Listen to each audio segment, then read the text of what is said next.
열매를 먹으리라. 아멘. 할렐루야. 네, 수요 교회 예배 오신 여러분들을 주님의 이름으로 환영하고 축복합니다. 하나님께서 예배하신 사랑과 은혜가 충만히 부어지는 복된 시간 되기를 주님의 이름으로 축원드립니다. 우리 말씀 나누기 전에 잠깐 광고 드리면은요, 우리 다음 주 수요 예배는 이미 광고 나간 대로 졸업 감사 예배로 하나님 앞에 올려지게 되겠습니다. 그래서 우리 1년 동안 열심히 합동과정, 안보과정, 미래국방 리더과정, 그리고 이제 학위과정 보내신 분들을 또 이제 떠나보낼 시기가 되어서요, 다음 주에는 이제 졸업 감사 예배로 함께 모여서 예배드리게 되어지는데, 우리 졸업하시는 분들은 반드시 다 오셔야 되겠고, 나는 대상자가 아니니까 안 가도 되겠지, 그런 생각하시면 큰일 납니다. 네, 우리 남아있는 분들도 이제 그분들을, 가실 분들을 축하하고 환송하는 의미에서 이제 함께 모여서 예배하는 자리가 되겠습니다. 어찌 보면 저희 1년 사역을 마무리하고 내년을 기대하며 준비하는 아주 중요한 예배 자리인데, 우리 교회 성도님들 또 우리 교회분들 모두가 함께 참여하셔서 함께 예배 올려드렸으면 좋겠고요. 이렇게 출장 뷔페 불러서 아마 식사도 먼저 하고 또 예배 드릴 수 있는 그런 시간을 가질 거니까 이런 사모하는 마음으로 기도하시고 함께 참여해 주시면 감사하겠습니다. 한 목사님의 이야기가 있습니다. 6.25 전쟁 때 기적적으로 살아남은 분의 이야기인데요, 이분은 온 가족이 한 집에서 잠을 자다가 이 집에 포탄이 떨어지는 바람에 큰 사고를 입게 되었다고 합니다. 아랫목에서는 할머니와 이모 4명이 자고 있었는데 그 자리에서 목숨을 잃었고요, 윗자리에서는 이 목사님과 어머니가 잠을 자고 있었는데 다행히도 이 두 분만이 목숨을 건지게 되었다고 합니다. 가까스로 목숨은 건졌지만 어머니 되시는 분이 이 사고의 충격으로 몸과 마음에 병이 들게 되었습니다. 특별히 이제 심장이 많이 약해지게 되었는데요, 그래서 이 심장병 때문에 이 목사님의 어머니는 항상 이런 말을 하시며 살아가셨다고 합니다. 아들아, 나는 아무래도 50을 넘기기는 힘들 것 같다. 내가 보니까 내가 심장이 너무 약하고 건강이 쇠약하니까 아무래도 50 넘기기는 힘들 것 같아. 그 말을 매번 하시며 생활했다라고 합니다. 못해도 좋기 수만 번 이상을 이 말씀을 하며 살아가셨는데 결국에는 오래 지내지 못하시고 결국에는 소천하게 되는 안타까운 일을 경험하게 되었습니다. 그런데요, 이 목사님 어머니 이제 장례 치르고 사망 신고하러 가서 이제 어머니의 호적을 떼게 되었는데요, 이 어머니의 호적을 떼면서 정말로 놀라운 일을 발견하게 되었다라고 합니다. 뭐에 놀랐느냐? 어머님이 몇 살까지 못 사신다고 했었죠? 50 못 넘긴다. 네, 50 못 넘길 거다. 근데 어머님의 호적을 떼서 출생 신고 날짜와 그 시간을 확인했는데요, 그리고 나서 살아 계셨던 시간을 쭉 계산하니까 이 어머니가 실제로 몇 년, 몇 해를 사시고 숨을 거두셨느냐? 49년 하고 364일에 15시간을 사시고 소천하게 되었더라. 즉 9시간만 더 사시면 사실은 50을 넘기는 거였는데 결국에는 그 9시간을 남겨두고 스스로 말씀하셨던 대로 50을 넘기지 못하고 소천하셨던 것, 자신이 말한 대로 살아내셨던 그 어머니의 모습을 그는 발견하게 되었다라는 겁니다. 무슨 말씀을 드리고 싶으냐? 우리는 인생을 살아가면서 수많은 말들을 하며 살아갑니다. 저도 말하고 있고요, 아마 여러분도 예배 들어오기 전까지는 수많은 대화를 나누시다가 지금은 이제 잠깐 침묵을 하고 계실 것 같습니다. 여러분, 말 뭐라고 생각합니까? 그냥 커뮤니케이션, 대화의 도구에 불과한 것이다. 내가 하고 싶은 생각을 전달하는 것, 그게 바로 우리의 말이다 생각하며 살아갈 때가 많은 것 같습니다. 근데요, 성경은요 그렇게 이야기를 하지 않습니다. 뭐라 얘기하느냐? 말이라는 것이, 우리가 하는 이 말이 사실은 그냥 아무렇게나 할 수 있는 그저 대화의 수단, 커뮤니케이션의 도구에 불과한 것이 아니라 사실은 우리가 하는 이 말에는 엄청난 권세, 능력이 있을 것인데, 그래서요 이 말에 대해서 우리가 함부로 할 수 없어야 된다. 말하는 것에 대해서 신중을 기하고 그것을 선택함에 있어서도 우리는 항상 신중할 수 있어야 됐다 가르치는 것을 볼 수가 있습니다. 여러분, 언중유력이라는 말 들어보셨습니까? 언중유력. 네, 못 들어보셨을 겁니다. 왜냐면 제가 만든 말이거든요. 네, 들어봤다 그러면 약간 서로 난감해집니다. 네, 그런 말이죠. 네, 그러면 안 되십니다. 언중 유골은 들어보셨을 겁니다. 그죠? 네, 말에 뼈가 있다. 네, 이제 돌려서 말하는데 이제 쿡 찌르는 말을 이제 언중유골이라 이렇게 표현을 하는데 이제 그 말을 조금 바꾸어서 언중유력이라 할 수도 있는 것 같습니다. 뭐냐면은 말에는 힘이 있다. 예. 그냥 뱉는 말이 아니라 뱉어서 사라지는 것이 아니라 그 말이 결국에는 우리의 삶을, 우리의 인생을 결정하고 우리의 삶을 좌지우지할 수도 있을 것인데, 그래서 중요한 것이 뭐냐? 이 말의 힘, 말의 능력에 대해서 우리는 진지하게 생각하고 돌아볼 수 있어야 되겠다, 생각할 수 있어야 된다라는 겁니다. 이것을 어디서 말하고 있느냐? 오늘 읽었던 잠언의 말씀에서 그것을 우리가 오늘 하나님께서 말씀해 주고 있습니다.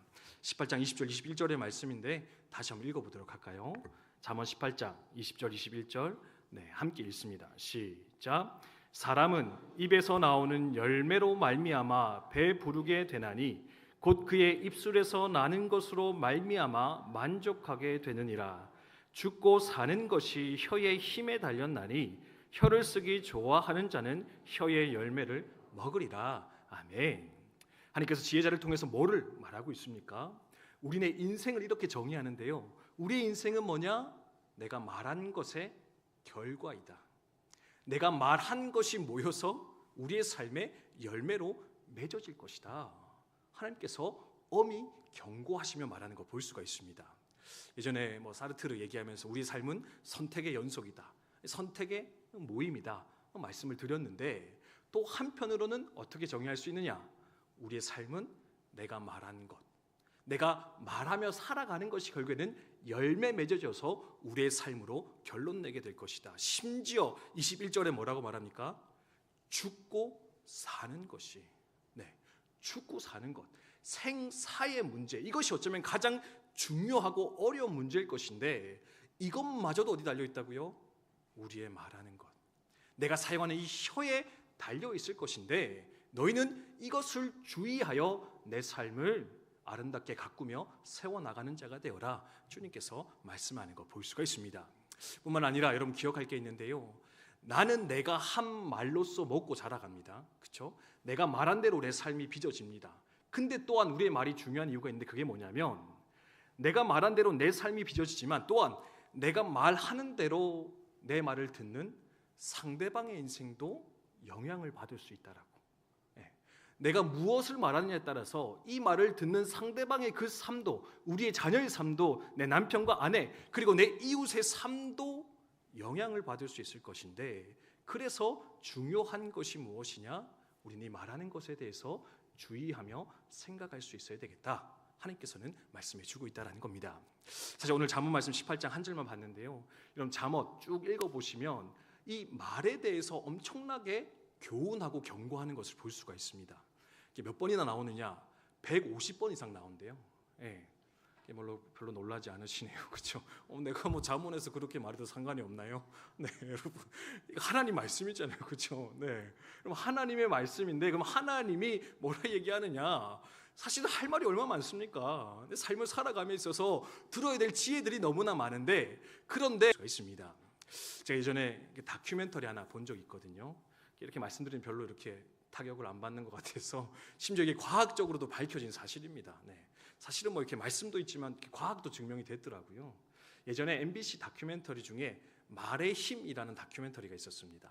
이게 어떤 다큐멘터리라면, 이제 말의 힘, 이제 영향력을 조사하기 위한 실험하는 그런 프로그램이었는데, 이제 예쁜 아나운서들을 이렇게 불러가지고요, 이렇게 비커를 하나씩 주는 겁니다. 네. 이렇게 쌀이 들어있는, 밥이 들어있는, 쌀밥이 들어있는 비커를 담아가지고 이렇게 예쁜 아나운서들한테 전달하는데요, 이 아나운서들에게 아주 독특한 부탁을 한 가지 합니다. 그게 뭐냐면, 이 한 비커에게는요, 고마워, 사랑해, 축복해, 좋은 말만 계속 하라 그러고, 비커 나머지 하나에게는 싫어, 꺼져, 미워, 안 좋은 말을 계속해서 이제 내어 뱉도록 이제 실험을 진행을 하게 되었다는 겁니다.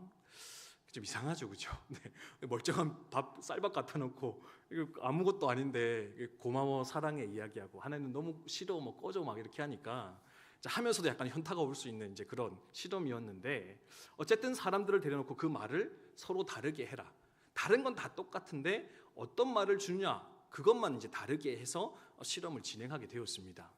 여러분 어떻게 되었을까요? 달랐을까요? 같았을까요? 감사합니다.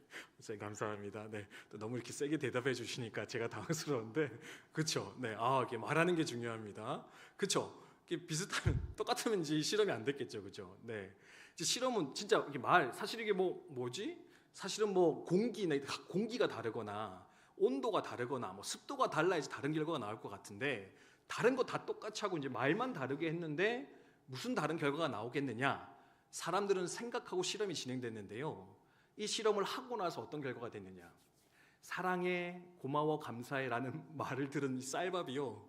기분이 좋아졌는지 이렇게 발효가 돼가지고 누룩이 폈대요. 네, 보통 이제 뭐 술 만들거나 이런 거 할 때 누룩이 필요하잖아요, 그죠? 하얗고 예쁜 누룩이 펴가지고 이제 발효가 되었고요. 꺼져, 싫어, 뭐 미워 이렇게 나쁜 말을 들었던 이 쌀밥들은 어떻게 됐느냐? 얘들은 기분이 나빠졌는지 누룩이 핀 게 아니라 그냥 썩어버리는, 곰팡이가 피고 썩어서 문드러져 버리는 결과를 얻게 되었다라는 겁니다. 그러면서 이야기합니다. 뭐냐? 우리 말에 영향력이 있습니다. 말에 힘이 있습니다. 하나님이 그 말의 권세를 우리에게 주셨는데 그러므로 우리 어떻게 살아가야 되느냐? 함부로 말하지 말고 아무거나 말하지 말고 하나님이 기뻐하실 그 말들을 우리의 입술 가운데 우리의 혀에 담아서 우리의 삶을, 우리 이웃의 삶을 아름답게 세워나갈 필요 있을 것인데 오늘 이 시간에는 그것을 잘 기억하면서 그러면 우리 어떤 말 하며 살아가야 될까? 하나님이 원하시는 선한 말, 세상을 아름답게 세워가는 하나님 나라의 메시지는 무엇인가 함께 생각하면서 그 길로 걸어가는 저 여러분 되셨으면 좋겠습니다. 그럼 어떤 말 하면 좋을까요? 첫 번째는요, 칭찬과 격려의 말들을 많이 하며 살아가는, 칭찬과 격려, 죽이는 말이 아니라 살리는 말로써 주신 사명을 잘 감당해 나가는 우리 국방대학교의 성도님들 다 되시기를 주님의 이름으로 축원드립니다. 우리 잠언 12장 18절 말씀인데 같이 한번 읽도록 하겠습니다. 잠언 12장 18절 말씀, 우리 함께 읽습니다. 시작. 칼로 찌름같이 함부로 말하는 자가 있거니와 지혜로운 자의 혀는 양약과 같으니라. 아멘. 말의 종류가 있다고 합니다. 어떤 종류가 있느냐? 찌르는 칼 같은 말이 있고요, 살리는 양약 같은 말이 있을 것인데, 여러분 우리 믿는 자로서 어떤 말 하며 살아가야 되겠습니까? 양약과 같은 말, 살리는 말로써 이 땅의 삶을 살아내시는 저 여러분 되시기를 주님의 이름으로 축원드립니다. 축원드립니다. 여러분 질문합니다. 오늘 하루 살아가면서 여러분 찌르는 말을 많이 하셨습니까? 살리는 말을 많이 하셨습니까? 할렐루야, 감사합니다. 네, 전 또 막 이렇게 당황하시면서 아무 말 못 하실까봐 많이 걱정했는데, 그래서 살리는 말을 많이 하셨다 얘기해 주시니까 너무 감사한데, 여러분 살리는 말로써 영혼을 살리고 세상을 아름답게 세워가는 저 여러분이 되셨으면 좋겠습니다. 한 성당에서 있었던 일이라고 합니다. 이렇게 우리가 성찬식을 하듯이 성당에서는 매주 성찬식이 거행이 되어지는데 보통 이제 신부님들이 집전을 하고 그 옆에서 도와주는 복사라고 이야기하는데 어린아이들이 와서 그 성찬의 일을 도와주는 아이들이 있습니다. 근데 한 아이가 잘못해서 이 성찬주를 쏟아버리는, 이 성찬주가 담겨있는 접시를 쏟아버리는 안타까운 실수를 벌이게 되었다고 합니다. 그래서 신부님 이야기합니다. 야, 이 쓸데없는 놈아, 다시는 성당에 얼씬도 하지 마라. 화를 내며 이 아이를 쫓아보내십니다. 또 다른 한 성당에서 비슷한 일이 일어나게 됩니다. 근데 이번에는요, 이 신부님이 이 아이에게 이렇게 얘기했다고 합니다. 많이 긴장됐지, 많이 긴장돼서 실수했지. 그래, 사실 신부님도 어릴 때 그런 실수를 많이 했어. 보아하니까 너도 앞으로 신부가 될 상이구나. 너도 신부가 될 것 같구나. 열심히 해보아라. 그렇게 격려를 해 주었다라고 합니다. 앞서 저주 같은 욕을 얻어먹은 이 아이, 어떤 인물이 되었느냐? 그 뒤로 정말로 성당에는요 얼씬도 하지 않았고, 더 무서운 것은 결국에는 수많은 사람들을 학살했던 공산주의 지도자 유고의 티토라고 하는 대통령이 되어졌다 알려지고 있습니다. 후자였던 인물은 어떻게 되어졌느냐? 이 사람은요, 많은 사람들에게 감동과 위로를 주었던 대주교 풀턴 쉰이라고 하는 성직자가 되어서 세상 가운데 이로운 역할을 많이 감당하게 되었다. 차동혁 신부님이 쓰신 무지개의 원리라는 책에 이야기가 등장하는 걸 볼 수 있습니다. 같은 실수했는데요, 욕먹으니까 어떻게 됩니까? 물론 그것 때문에 그렇게 된 것이 아니겠다 생각할지 모르겠지만 그 한 번의 말이, 그 한 번의 실수 가운데 들었던 말이 한 사람은 독재자로, 학살자로 만들었고, 한 사람은 정말 선한 영향력의 성직자로, 신부로 만들어서 세상 가운데 선한 역할을 감당하며 살아가게 만들어졌는데, 여러분, 우리도 하나님, 내 삶을 통해서 그런 티토 대통령이 아니라, 그런 학살자가 아니라, 세상의 분노를 품고 살아가는 자들이 아니라 세상을 이롭게 하는 아름다운 선한 이들이 더욱 많이 일어나게 해 주십시오. 나타나게 해 주십시오. 그렇게 소망하며 살아가는 저 여러분 되셨으면 좋겠습니다. 특별히 여러분 칭찬하고 격려하는 거 사실 또 이렇게 낯간지러워서 잘 못 하잖아요, 그죠? 네, 뭐 이렇게 그냥 모른 척 넘어가는 건 할 수 있지만 이렇게 막 칭찬하고 세워주는 거 잘 못 하시는 분도 있으실 것 같은데, 그래서 한 가지 이렇게 추천드리는 거는요, 칭찬이나 격려는요 대단한 말이 아니어도 괜찮은 것 같습니다. 네, 그냥 짧은 한마디의 말도, 네, 짧은 한마디의 위로도 그 받는 사람에게는 큰 영향력이 되는 말이 될 수가 있거든요. 그러니까 작은 한마디의 말이라도 그렇게 내 자녀에게, 이웃에게, 내 가족들에게 베풀며 살아가시는 저 여러분이 되셨으면 좋겠습니다. 이 말씀 왜 드리냐면요, 이제 군 생활하면서 잊을 수 없는 기억들이 몇 가지 있는데, 이제 그 중에 한 가지가 이제 이것과 관련되어 있기 때문에 그렇습니다.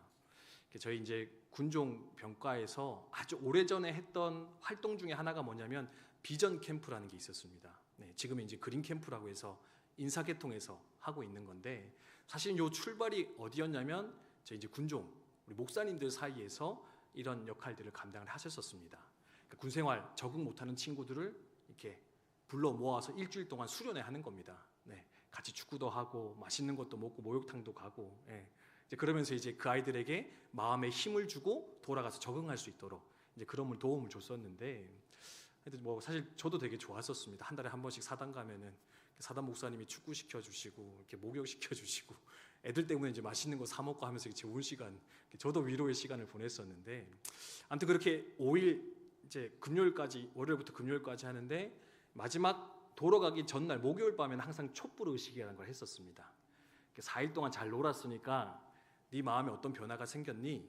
앞으로 어떤 다짐이 생겼니? 이제 그걸 질문하면서 나누는 시간이었는데, 아직도 잊을 수 없는 한 친구의 말이 있는데, 그게 뭐냐면 이제 적응 못해서 왔다가 정말 4일 동안 잘 놀고 나니까 힘이 생겨서 이제 자대로 이제 가려고 결심을 하고 있었는데, 나눴던 질문 중에 하나가 뭐냐면, 자대 가서 이제 너 무슨 말 듣고 싶니?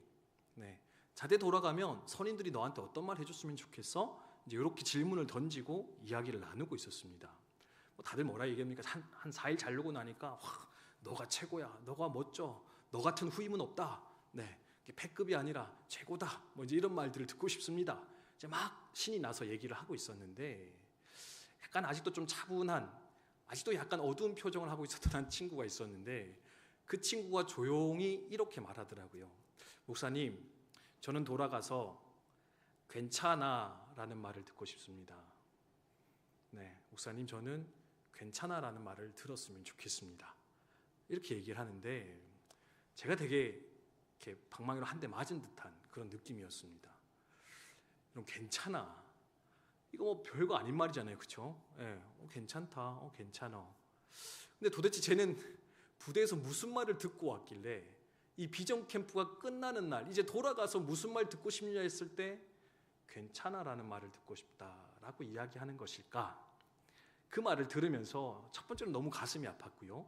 근데 그 아이를 통해서 깨달은 게 뭐냐면, 그렇구나, 영혼을 살리는 건, 사람을 살리는 건 대단히 거창한 말이 아니구나. 괜찮아, 네, 괜찮다, 이 말 한마디여도요, 그 사람에게는, 그 영혼에게는 위로와 힘을, 회복을 부여해 줄 수 있는 것, 그것이 바로 우리의 말의 능력일 것인데, 여러분, 그러니까 너무 거창하지 않아도 넉넉히 살리며 세우며 위로하는 말로 살아갈 수 있으니, 이런 그 말들로서 살리는 사람, 양약 같은 인생을 살아가는 저 여러분 되시기를 주님의 이름으로 축원드립니다. 사실 요즘 제가 이걸 느끼고 있는데요. 저희 집 아들 선우가 한 번씩 이렇게 말을 하더라고요. 네. 아빠 사랑해. 네. 이렇게 막 아빠 돼지야 뭐 이렇게 막 놀리다가 네, 갑자기 이제 아빠 간다 이러니까 그냥 인사하고 나오는 줄 가려고 하니까 아빠 사랑해. 이렇게 한마디 툭 던져주는데요. 그 말에 네.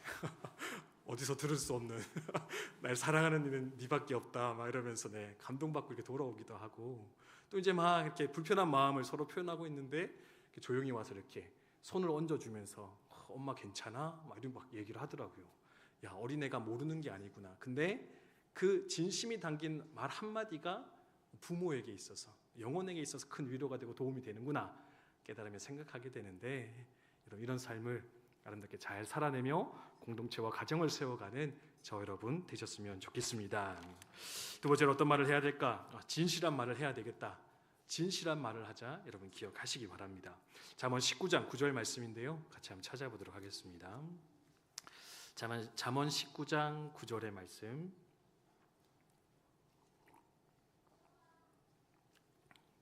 네, 함께 읽습니다. 시작.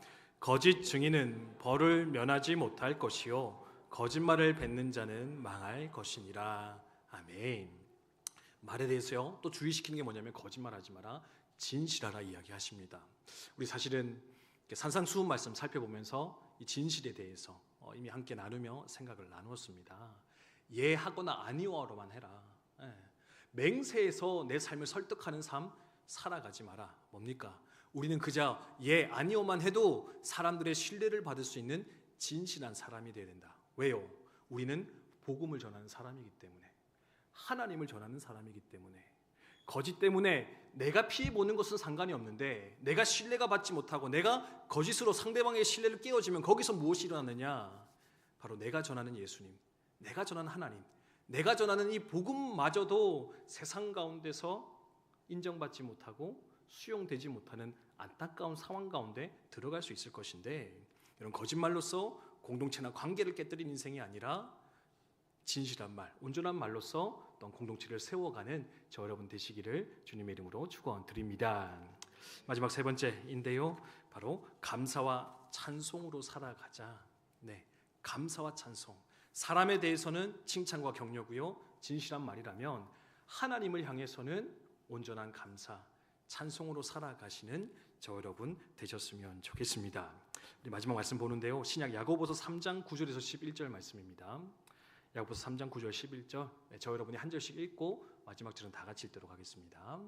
이것으로 우리가 주 아버지를 찬송하고 또 이것으로 하나님의 형상대로 지음을 받은 사람을 저주하나니,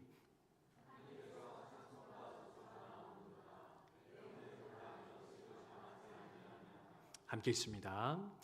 샘이 한 구멍으로 어찌 단물과 쓴물을 내겠느냐. 아멘. 야고보 사도를 통해서 주님 말씀하십니다. 한 샘에서 어떻게 쓴물과 단물이 자꾸 나올 수 있느냐? 한 가지 물만이 나와야 되는데 좋은 물이 나눴으면 좋겠다. 좋은 물은 무엇이냐? 하나님을 향한 찬송의 고백, 하나님을 향한 감사의 고백으로 채워지는 것, 그게 바로 우리 성도의 삶, 입술이요 고백이어야 될 것인데, 여러분 오늘도 이 땅을 살아가면서 특별히 우리 추수감사의 절기를 함께 보내는 이때에 부디 찬양으로 감사로 하나님께 영광 올려드리는 저 여러분 되시기를 주님의 이름으로 축원드립니다. 이스라엘 백성들이 광야에서 심판받았습니다. 여러 번 봤거든요. 사랑의 매를 많이 맞았습니다. 근데 사랑의 매를 맞은 아주 근본적인 이유가 있습니다. 주된 원인이 있었는데 그게 뭐냐? 불평과 원망이었습니다. 네, 죽겠다. 하나님 죽겠습니다. 우리 이러려고 출애굽시켰습니까? 애굽에선 종로를 탈 때는 그래도 먹을 거 먹고 마실 거 마시면서 살았는데 이렇게 광야로 보내셔서 우리 고생하려고 이렇게 보내셨습니까? 죽겠습니다. 그러니까 하나님 어떻게 합니까? 죽겠어? 그래, 진짜 죽어봐라. 네, 하나님 불평과 원망 앞에서 그들을 엄히 심판하며 다스리시는 것 발견할 수가 있습니다. 부디 하나님을 향해서 불평과 원망이 아니라 감사와 찬양으로 살아가시는 우리 국방대교회 성도님들 다 되시기를 주님의 이름으로 축원드립니다. 그리고 함부로 저주하지 마시기 바랍니다. 제가 이제 말의 주제로 설교할 때마다 이거를 좀 강조하는데, 여러분 교회 안에서 절대로 뒷담화 하시면 안 됩니다. 할렐루야. 네, 이 뒷담화. 네, 당사자가 없을 때 그 사람 욕하면 큰일 나십니다. 특별히 우리 교회와 같이 나눔이 많고 교제가 많은 교회가 주의해야 될 게 뭐냐? 나눔 때 나눴던 그 말 가지고 그 사람 욕하면 큰일 납니다. 나눔 때, 교제 때 나눈 그 말 가지고 그 사람이 없을 때 그 사람을 비난하면 안 됩니다. 제가 만났던 성도들 중에 이런 분들 많더라고요. 정말 의지할 데 없어 교회 갔는데 교회가 더 하더라. 네, 힘들어서 나눴는데 그 힘든 나눔이 약점이 돼서 내게 비난으로 돌아오는 것을 경험하면서 상처받았습니다. 교회 더 이상 나가지 않기로 결심했습니다. 얘기하는 분들 종종 있는데, 여러분 부디 저주의 말로, 특별히 그 사람이 없을 때 함부로 저주하는 말로써 상처 입히지 말고 오직 우리 하나님을 향해서 감사와 영광, 찬송으로서 우리의 삶의 여정을 살아가시는 저 여러분 되시기를 주님의 이름으로 축원드립니다. 사람이 모이는 리더는 말하는 법이 다르다라는 책이 있더라고요. 네, 사람이 모이는 리더는 말하는 법이 다르다. 그래서 거기서 이렇게 얘기하는데, 대인 관계가 술술 풀리고 주위에 사람이 모이고 행복한 인생을 사는 사람들의 공통점을 발견했다. 그것은 긍정적인 말의 힘이었다. 그들은 사랑의 말, 칭찬의 말, 격려의 말, 위로의 말, 응원의 말, 지지의 말, 감사의 말을 주위의 소중한 사람들과 나누었고 그 말을 성공의 주문처럼 외웠다. 예. 이 믿는 사람 아닙니다. 예. 그냥 세상 사람도요, 살다 보니까 말이 이렇게 중요하구나, 말 때문에 성공하는구나, 행복할 수 있구나 깨닫고 그 삶을 실천하고 있는데, 부디 하나님의 백성, 빛으로 소금으로 부름받은 우리들도 이 비밀을, 이 명령을 좀 마음에 잘 새기시고 그렇게 하나님 기뻐하시는 뜻대로 하나님 나라 세워가시는 저 여러분 우리 모두 되시기를 주님의 이름으로 축원드립니다.